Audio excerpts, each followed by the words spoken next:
Hello, everybody.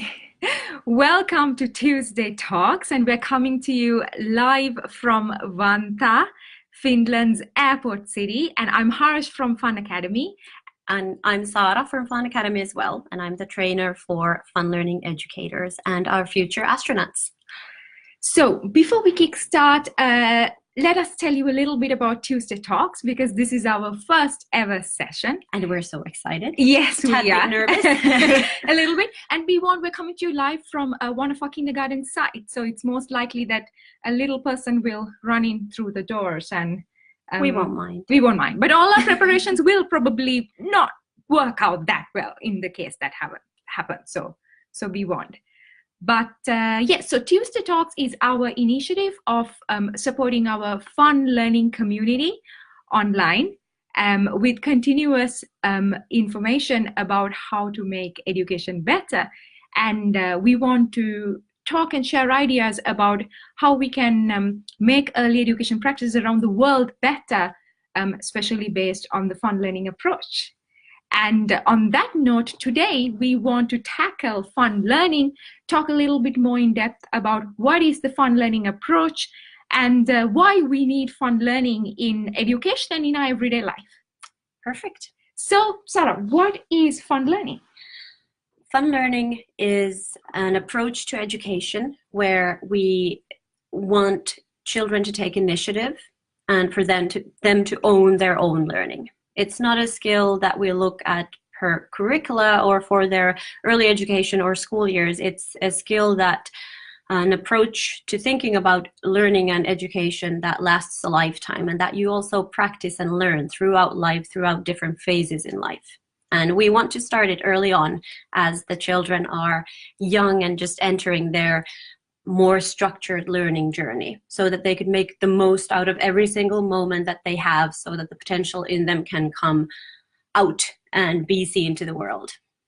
Wonderful. So to go in depth a little bit more, we know that there are 7 principles, in a sense, to the fun learning approach. Yes. And should we go through each principle and see what they mean? That probably makes sense. So yes, there are 7 key principles. And the principles are there defining the approach and the holistic, well-rounded idea of how fun learning tackles different aspects of learning and life itself. So we have the 7 principles right here. Maybe by next session, we would work out how to share the screen so we can be a bit more smooth in sharing this with you. But for today, we will go through the 7 principles old school style. Perfect. So the first principle is learning is fun when the environment is inspiring. And what does that mean? Learning is fun when the environment is inspiring. We want to talk about whether it's the classroom environment, that it is an environment where the child feels comfortable, where their personal learning style and their personality has places that cater to their needs and support them in bringing out who they are. So for example, in an indoor environment, we want to make sure that we have these little nooks and corners and soft spaces. So for a child who enters preschool, kindergarten early in the day and they're still kind of waking up, they have that place to cuddle into, maybe take a book, take a friend, and just kind of take their time to tune in and then join the group, rather than giving them a setting where their choice is very limited and they have to enter a very structured, hard setup before they are awake enough to do that. And also reaching out to the outdoor environment, we want children to feel that they can take initiative, they can change things, they can make it work for them because it is their learning environment. So first and foremost, having that idea that things can be molded and changed and mended together to make the best possible fit for learning. Wonderful. So the next principle says that learning is fun when you feel safe. Yes, this is a huge topic. It's both about mental safety. We want the children to feel safe in a group with the adults, with the other children, with their friends, as much as we need them to be physically safe. And it ties into the learning environment being purposeful for the age appropriateness of the children in the group and the amount of children in a certain space, whether it's indoors or outdoors. But this also tackles a lot into the educator's readiness and understanding of how to cater to the mental and group safety, in a sense that each child feels that they are seen and understood. Yes, and I think that's a really good point, because when we think about safety, I think we always think about being safe in a physical environment and never much about being safe mentally. It tends to take first priority, of course, which is understandable. Yes. But then for many of our educators, like those of you that are tuned in, we know that with your vast experience and your professional background, you can easily take that step and go beyond, because the physical safety is such a given that needs to be there, and there's a lot of standards that help us make sure that's adequately supported. So as educators, what people are needed for is to understand, who are these kids in my group, how are we interacting together, how are they interacting amongst themselves, and how do we support that in a positive way so that the children feel that they are safe, because when you're safe, you're able to learn. Exactly. Wonderful. So moving on to the next fun learning principle, learning is fun when you are appreciated for who you are. Well, we're kind of going back and forth with this idea of a child getting to be themselves. They need to feel appreciated for who they are so that they are able to trust, feel safe, and learn. And with appreciation, this requires that the child is allowed to be themselves, so that we get to know the person they are and their strengths, as well as the parts where they might need support, some modeling and a peer surrounding with educator support to feel that they learn to understand their learning styles, their personality, their temper, and how to work with who they are in the best possible outcome. And being able to work together with both adults and children alike. Perfect. So moving on, learning is fun when it becomes a healthy addiction. That's an interesting one. This is it's also a tough one. Over the years, especially about 5 years ago, when there was still a larger hype possibly on gaming and gamifying learning experiences, the word addiction was much frowned upon. In some audiences around the world, it still is. But by addiction here, what we do mean is lifelong learning. We want children to feel that learning hooks them in a way that they get the notion and they truly feel that they can learn whatever they want to learn, and they can learn as much as they want to learn, regardless of where they're at now. So in that sense, we want them to get addicted to learning more, gathering more information, and growing their understanding and conceptual base to become and be whatever they want to be.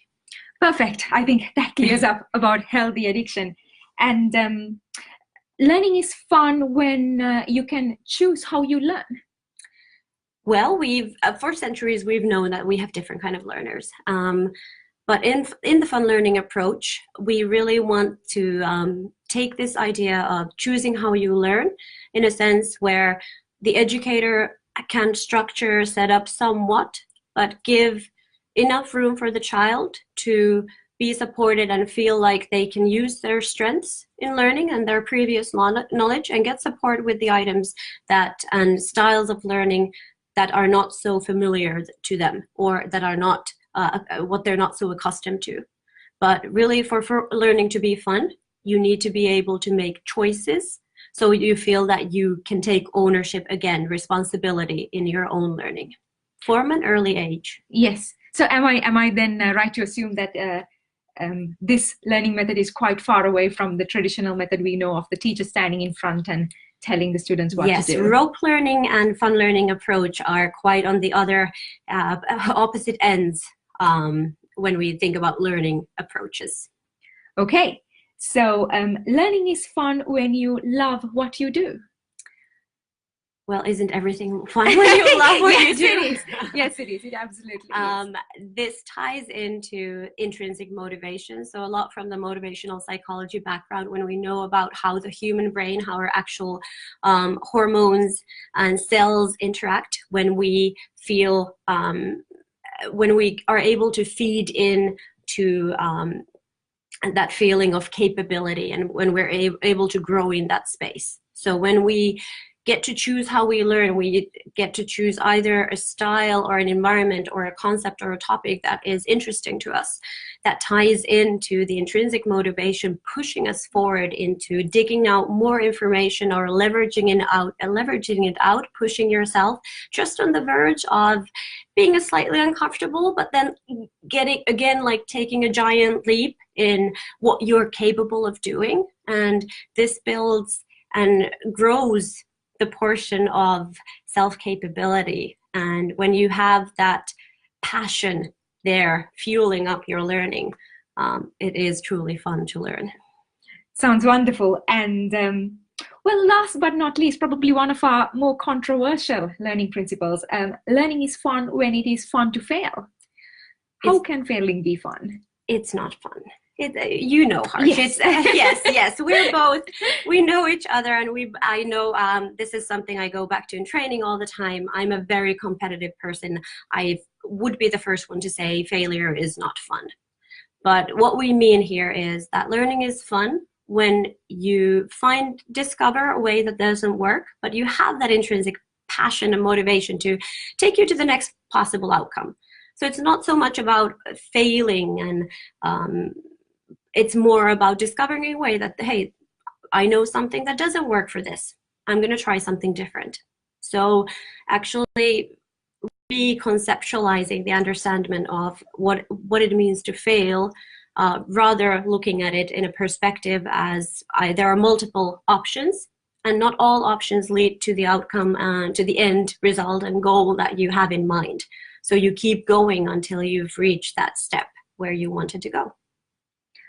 Perfect. Well, I mean, fun learning sounds quite the approach where you probably need a lot more than a few hours of a session to cover. But I think we maybe captured the basic core today. Yes, with the fun learning principles, I think it's easy for anyone, educator, parent, child alike, to keep nodding and going like, yes, I agree. But like you said, it does take some reflection and looking at how, as an educator, how you set up and facilitate your learning environments and your learning settings.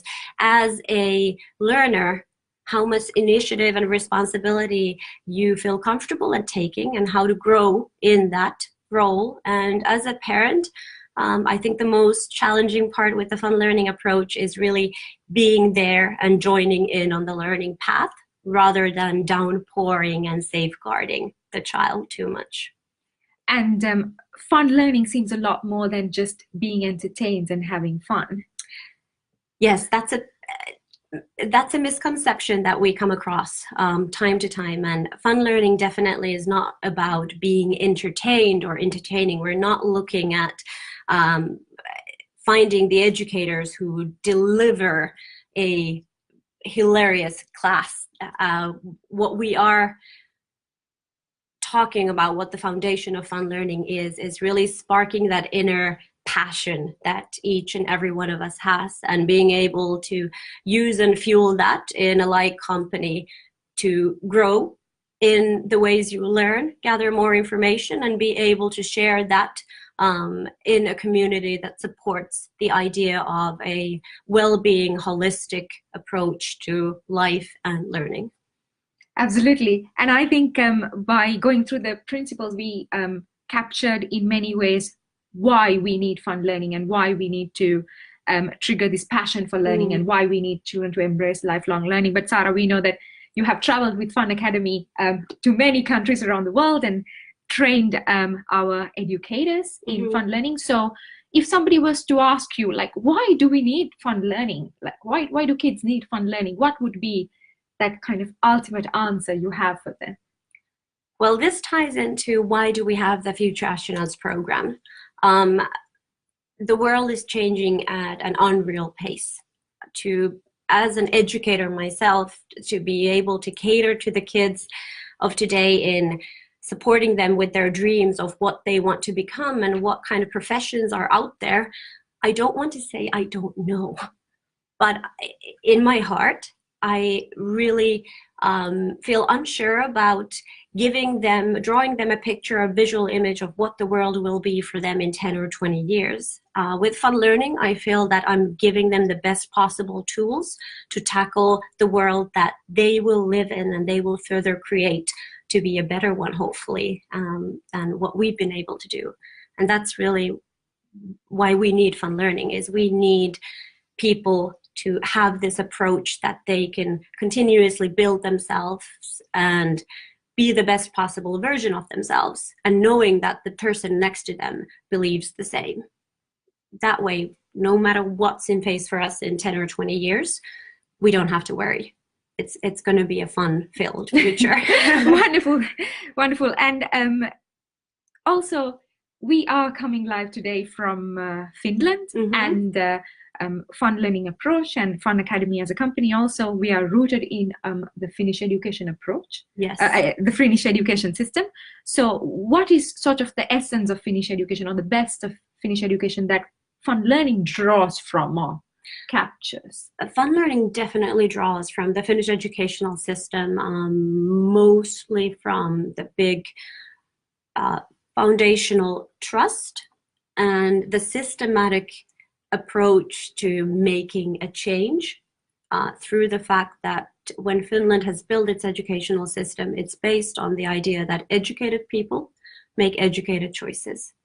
And definitely this is something that is at the heart and core of fun learning as well. We are on a global scheme. We're not judging, we're not ruling out subjects or topics, what need or need not to be taught, but for the approach to be there in support of versatile learning and of looking at the world already from a very global sphere. And Finland, as a very small nation, has managed to keep that global perspective into keeping and rooting a strong fortified heritage, but with the acknowledgement that we are a very small nation, very small people at the side of the world, Northern Hemisphere, and there's a lot of other great ways of thinking about things and understanding the bigger picture. And there's always been that openness, both in the way the system has been brought out, as well as in the way that it's further developed. And with Fun Learning, we really work together with all of our educators around the world. Fun Learning is the approach into how to work with the content that our educators are the best experts of. And we definitely believe that, as does the Finnish system. Great. So to some of our educators tuning in from around the world and who are really wanting to make a change in their class, and who are really striving every day to make that little change, is it possible? Is change easy, or does change happen overnight, or what does it take to do something new? Well, the biggest change always starts from yourself. With Fun Learning, it is extremely easy to make small changes and celebrate very quickly on the outcome of how your class feels and interacts. But to make a bigger change, to go from a way you've been asked to teach, or fighting a whole system that is very contradictory to what you maybe believe in, that's what's true within Fun Learning, it requires some time. But time is good because it allows us to learn. So I don't see it as a problem. I see it as a question of, are you willing to commit to change? And like any diet, like any exercise routine, nothing happens overnight if you want it to be sustainable. And we really are here for the long run. Yeah. Well, perfect. I think that was a good introduction to Fun Learning. Well, thank you. And I hope that it was a good start off to our Tuesday talks. And so to wrap things up, next week, we are tackling the topic of learning environments. And I think it also ties in nicely with one of our principles is learning is fun when the environment is inspiring. So exactly. we're talking about how to create inspiring learning environments. And like you were asking, is there a way to make change, celebrate small victories? Learning environments is the easiest one to where you can start making a change the very next Tuesday. Once you tune in, the next 15 minutes, you make the small slight changes. Week from that, you will already be able to rejoice in a shift starting to happen. That's a guarantee. If not, please come back to us. Yeah, absolutely. And I think we're very lucky because we will be able to share some examples from our fun learning community and our partner kindergartens as well of the amazing work they've done indoors and outdoors. Exactly. So it's not, again, like we said, it's us giving the introduction, but the real work and what we want to showcase and highlight is our educators around the world doing the great work with fun learning on a daily basis in a setting where fun learning hasn't maybe been the mainstream approach to learning and education up until now. Perfect. So thank you for joining us. Super excited. Yes, we hope you will join us next week as well. And if you have anything you would like to know about fun learning environments or fun learning, send us your questions. You can join our Fun Academy Facebook page, like us and follow us. And also you can hop on to the Fun Learning Facebook group and join the fun learning community there as well. And if you send in your questions and inquiries, we will be happy to tackle them absolutely next week. Thank you so much for joining us, and we look forward to seeing and hearing you online next week. So have a great Tuesday and see you all next week. Thank you. Bye.